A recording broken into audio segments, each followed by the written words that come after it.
ரத்த கொதிப்பு என் மாமனாருக்கு ரத்த கொதிப்பு கண்டென்ட் கொடுக்கறதுக்குனே வராம பாரு. Hey guys, welcome back my channel. நான் உங்கள் ஆசி, இது உங்கள் ஆசி யூஸ். இந்த வீடியோவில் ஒரு பைக்கோட ரிவ்யூ தான் பார்க்க போகிறோம். ஆல்ரெடி தம்ப்நெயில் பார்த்து தான் உள்ளே வந்திருப்பீங்க. நம்ம வந்து ஹோண்டா ஹைனர் CB 350 தான் ரிவ்யூ பண்ண போகிறோம். வண்டி லான்ச் ஆனதுலேருந்தே ரிவ்யூ பண்ணுறது தான் நினச்சிட்டு இருந்தேன். என் ஃப்ரெண்ட்ஸ் எவனுமே வாங்கலை. இப்போ தான் ரீசனாக என் ஃப்ரெண்டு ஒருத்தன் வாங்கினான்.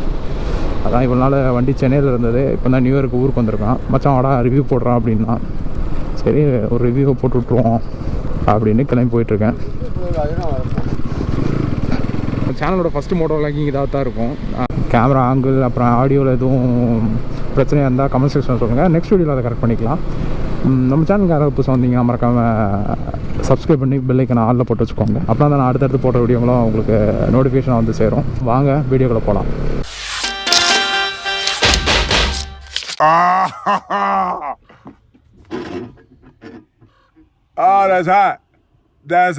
இதுதான் Honda Highness 350 RL DLX pro. கிளைமேட்டா DLX ப்ரோ என்னன்னு கேட்கலையே. ப்ரோ தான் ஏன்னா டவுட்டு ஒரு அடி ஃபோன் பண்ணி கேட்டுக்காங்க. இது ப்ரோ தான். இதுக்கு அடுத்த மாடலு நீங்கள் ஒன்று சொன்னீங்களா? இதுதான் 2023 ஹோண்டா ஹைனஸோட DLX ப்ரோ மாடலோட CB 350. பைக்கில் ஃப்ரண்ட்லேருந்து லுக் பார்த்தோம்னா ஒரு LED ஹெட்லேம்ப் கொடுத்துருக்காங்க, LED இண்டிகேட்டர்ஸு, அதுக்கப்புறம் 100 செக்ஷனுக்கான டயரு, 310 mm ஃப்ரண்ட் டிஸ்க்கு. இதில் ரெண்டுமே ABS தான். அப்புறம் ஸ்பீடோமீட்டர்ஸில் பார்த்திங்கன்னா இது ட்ராக்ஷன் கண்ட்ரோல் ஆனில் இருக்குது. நம்ம வேணும் ட்ராக்ஷன் கண்ட்ரோல் ஆஃப் பண்ணிக்கலாம். அப்புறம் கியர் பொசிஷன் இண்டிகேட்டர்ஸ், அப்புறம் டோட்டல் மைலேஜ், அப்புறம் ஃபியூவல் டைம்லாம் ஸ்பீடோமீட்டரில் காமிக்குது. வேறு ABS ஆனில் இருக்குது. எக்கோ மோடுனா இங்கே அது காமிக்கும் போல். சைட் ஸ்டாண்ட் போட்டிருந்தா சைட் ஸ்டாண்ட் இண்டிகேட்டரும் காமிக்குது.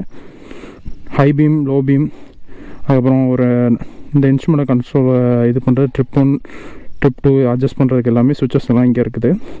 அப்புறம் ஆரன் கீழே இண்டிகேட்டர்ஸ். இந்த ஹோண்டாவில் எனக்கு பிடிக்காத ஒரு விஷயம் இதுதான். மேலே இண்டிகேட்டர் கொடுத்து கீழே ஆரன் கொடுக்காம, ஜாப்பனீஸ் பைக் ஃபுல்லாகவே அப்படி தான் இருக்கும்.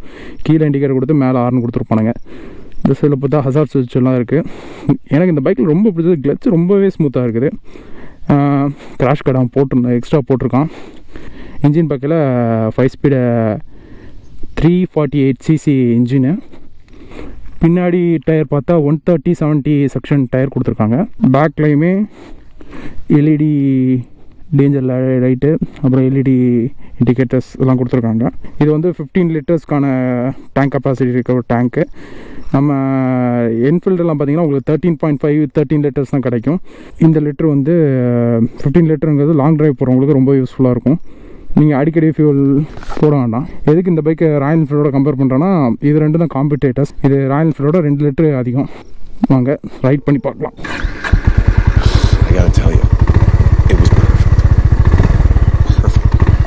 Down to the last minute details. இதான் வண்டியோட பீட்டு.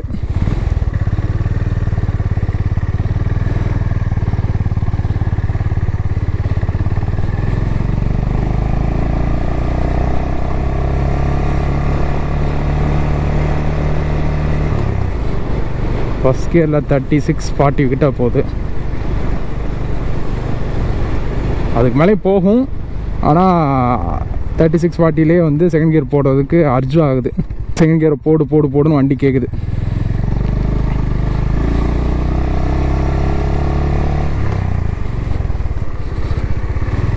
வண்டி ஹேண்ட்லிங்குமே எனக்கு என்ஃபீல்டோட இந்த ஹேண்ட்லிங் ரொம்ப பிடிச்சிருக்கு. ரொம்பவே ஸ்மூத்தாக.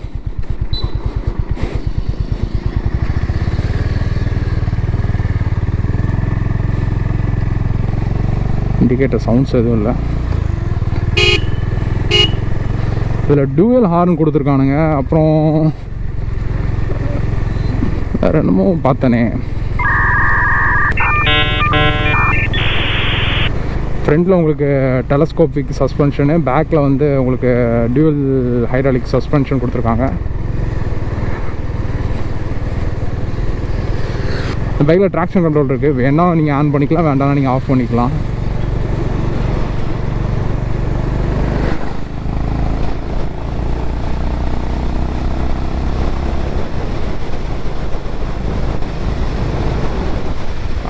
சொல்ல மறந்துட்டேன், யூஎஸ்பி ஹப் போர்ட் ஒன்று கொடுத்துருக்காங்க, சார்ஜிங் போர்ட் ஒன்று கொடுத்துருக்காங்க.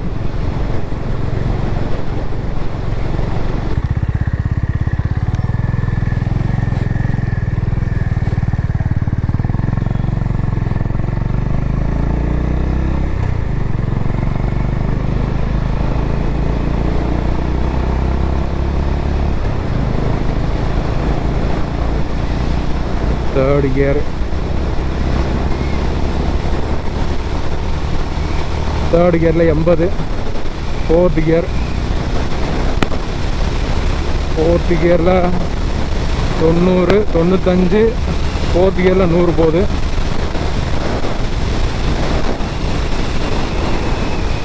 ரோடு சரியில்லை, இல்லைன்னா கூட நிறையா போய் காமிக்கலாம்.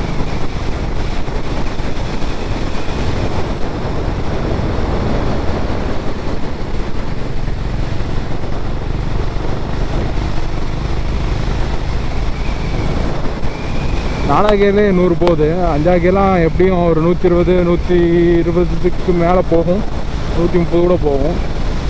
டாப் ஸ்பீடு செக் பண்ணி பார்க்குறதுக்கு இந்த ரோடு கரெக்டாக இல்லை. ராஜன் உள்ளெல்லாம் வந்துடாதீங்க. அந்த பய போடா.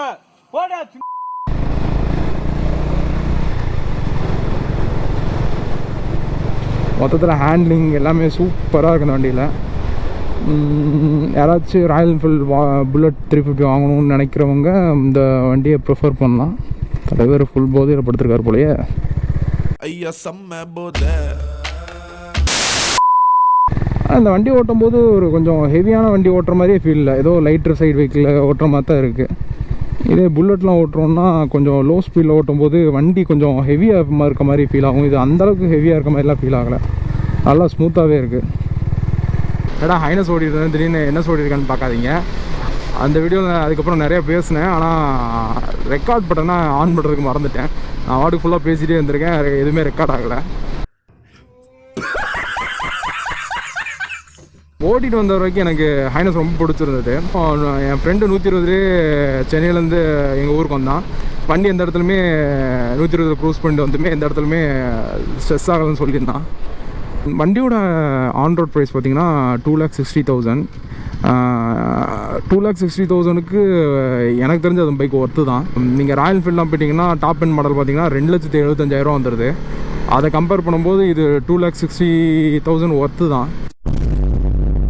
ட்ராக்ஷன் கண்ட்ரோல்லாம் இருக்குது. ட்ராக்ஷன் கண்ட்ரோல்லாம் ஆஃப் ரோடு போகிறவங்க கண்டிப்பாக யூஸ் பண்ணுவாங்க. மற்றபடி நீங்கள் வந்து ஃபியூச்சரிஸ்டிக்காக வாங்கணுன்னா கண்டிப்பாக ஹோண்டா என்எஸ் நான் ப்ரிஃபர் பண்ணுவேன். இல்லை எனக்கு ஓல்ட் மாடல் டச் வேணும் அப்படின்னா நீங்கள் ராயல் என்ஃபீல்டு போங்க.